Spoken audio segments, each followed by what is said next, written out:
Welcome friends in bio class of Raj guideline.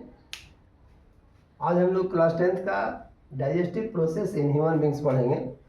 इसके पहले previous video हमने बताया था आपको एलिमेंट्री कैनाल का फिगर क्या होता है, स्टोमक तक फूड कैसे डाइजेशन होता है उसका। लेकिन यहाँ डाइजेस्टिव प्रोसेस को फिर से दोबारा हम पढ़े पूरे प्रोसेस को एक साथ। सबसे पहले यहाँ कई स्टेप्स में डाइजेशन होता है। The first in buccal cavity.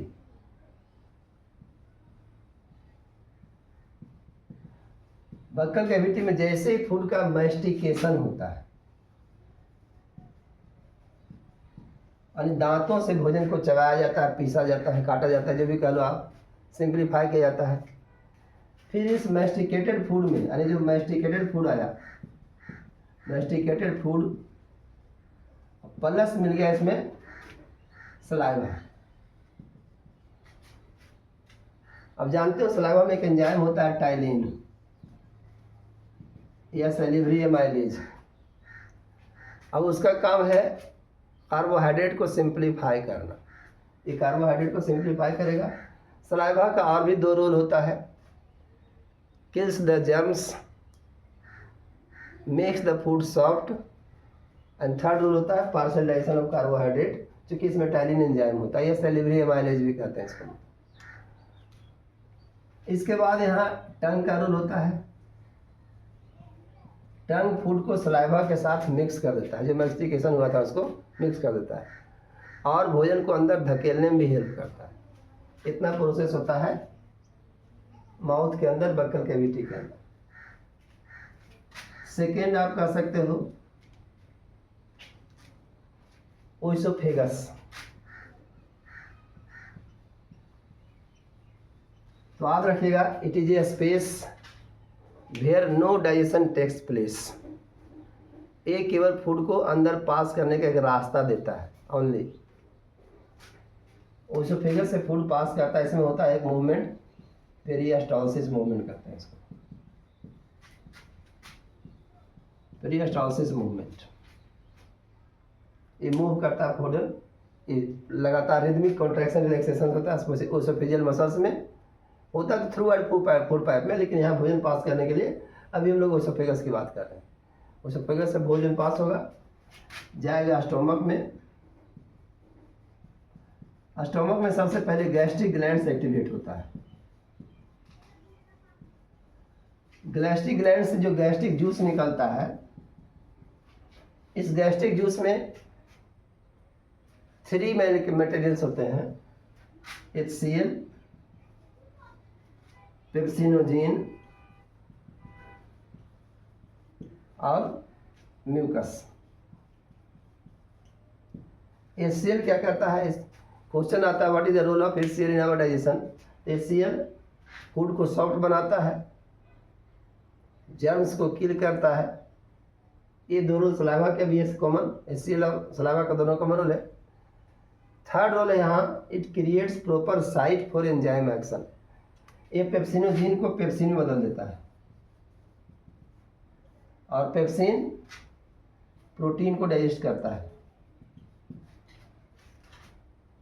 Acidic medium में। ये डाइजेशन एसिडिक मीडियम होता है। देन म्यूकस HCl के प्रभाव से हमारे स्टमक वाल को बचाता है। ओके, देन फोर्थ,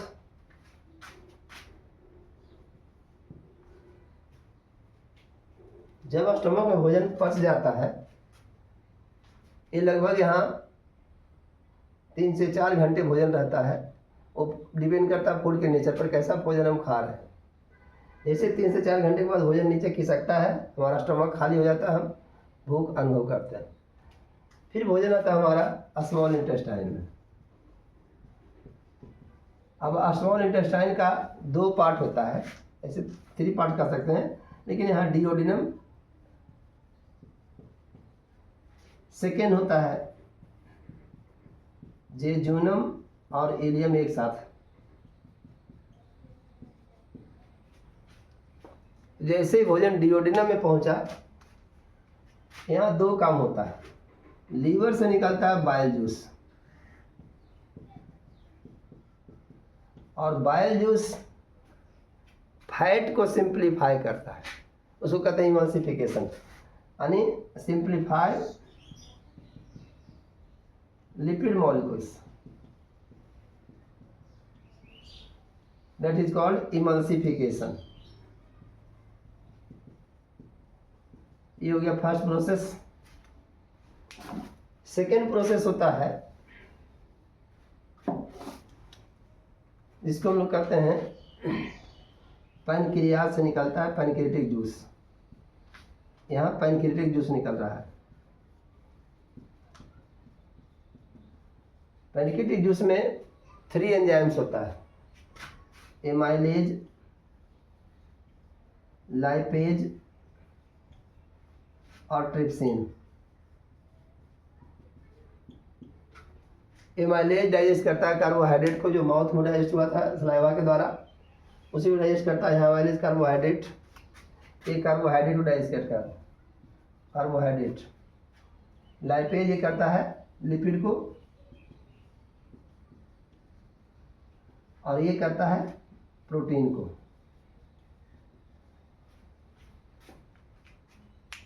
जो यहाँ हुआ था बेसिक मीडियम पेप्सिन द्वारा, यहाँ हुआ अल्काली मीडियम में ट्रिप्सिन के द्वारा।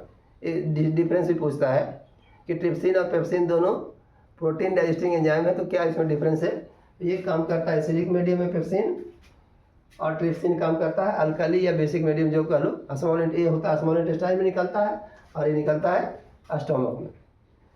अब यहाँ जब डाइजेशन प्रोसेस कंप्लीट हो जाता है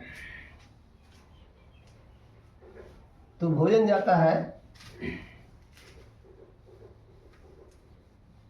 लार्ज इंटेस्टाइन में। 5th point, large intestine. Large intestine ये हमारे फूड पाइप का लास्ट एंड है, लास्ट हिस्सा है। अब सबसे पहले यहाँ जो एक्स्ट्रा वाटर होता है उसको ऑब्जर्व कर लिया जाता है, एक्स्ट्रा वाटर को ऑब्जर्व करता है। और इसके बाद इसमें जो रेक्टम होता है, यहाँ स्टूल स्टोर होता है, यानी स्टूल यहाँ स्टूल तो डिस्चार्ज होने के बाद कहेंगे। यहाँ आप कह सकते हैं जो अनडाइजेस्टेड फूड रिमेनिंग फूड में बच के डाइजेशन के बाद वो स्टोर होगा और एनस के थ्रू बाहर निकलेगा, ये रिलीज होगा जो स्टूल है वो। अब इस बीच में क्या होता है, इस बीच में होता है ऑब्जर्प्शन। तो ऑब्जर्प्शन तो हम खाना खाते हैं, माउथ से ऑब्जर्प्शन स्टार्ट भी हो जाता है, लेकिन मेन रूप से ऑब्जर्प्शन होता है यहाँ स्मॉल इंटेस्टाइन में। यहाँ जो फूड डाइजेस्ट हो गया तो फाइनल प्रोडक्ट जो बनता है वो होता है जैसे प्रोटीन है, तो प्रोटीन डाइजेस्ट हो गया तो ये सारा का सारा प्रोटीन चेंज हो जाएगा एमिनो एसिड में। जितना कार्बोहाइड्रेट था ये बदल जाएगा ग्लूकोज में, जितना फैट था ये बदल जाएगा फैटी एसिड में। This is the final digestive product. अब यहाँ इसमें होता है स्मॉल इंटेस्टाइन में होता है स्ट्रक्चर बिलाई, यानी small finger like projections. That projections play 2 roles.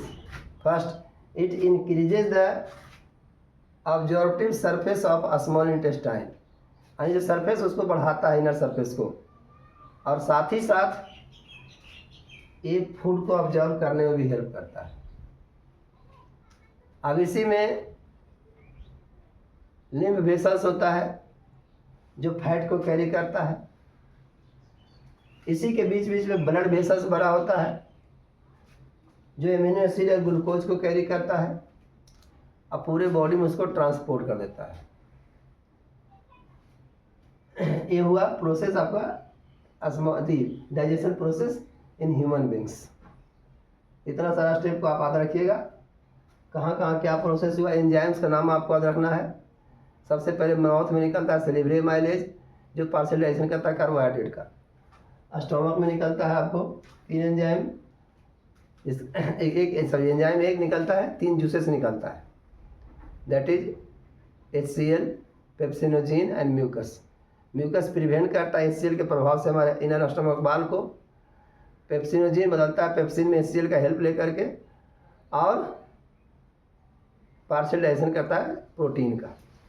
दब आता है स्मॉल इंटेस्टाइन में। जो फर्स्ट पार्ट है डिओडिनम, डिओडिनम में आ गया लीवर से बाइल निकल, बाइल जूस जो इमल्सिफाई किया लिपिड मॉलिक्यूल्स को।